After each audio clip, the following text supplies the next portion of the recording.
જો તમે ભિલોડામાં રહો છો અને વીકેન્ડમાં ક્યાંક ફરવા જવાનું વિચારી રહ્યા છો તો આ વિડીયો સેવ કરી લેજો, કારણ કે ભિલોડાથી 25 કિલોમીટરની અંદર જ ઘણી સરસ જગ્યાઓ આવેલી છે. ભિલોડાથી લગભગ 5 થી 7 કિલોમીટર દૂર છે ભવનાથ મહાદેવ મંદિર. અહીં મહાદેવના દર્શન સાથે થોડો સમય શાંતિથી બેસી શકો અને બહુ દૂર જવાની પણ જરૂર નથી. ભિલોડાથી લગભગ 20 થી 22 કિલોમીટર દૂર છે શામળાજી. ભગવાનના દર્શન કરવા સાથે અહીં મેશ્વો નદી અને આસપાસનો કુદરતી વિસ્તાર પણ જોઈ શકાય.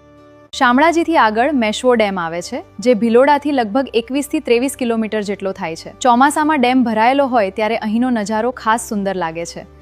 હવે ભિલોડાથી લગભગ 10 કિલોમીટર દૂર ટોરડા ગામનું સ્વામિનારાયણ મંદિર આવે છે. મંદિરનું શાંત વાતાવરણ પરિવાર સાથે થોડો સમય પસાર કરવા માટે સરસ છે. ભિલોડાથી લગભગ 10 થી 12 કિલોમીટર દૂર વક્તાપુર હિલ્સ આવે છે. જો તમને નેચર અને ખુલ્લી જગ્યાઓ ગમે છે તો અહીં આવવાની મજા જ કંઈક અલગ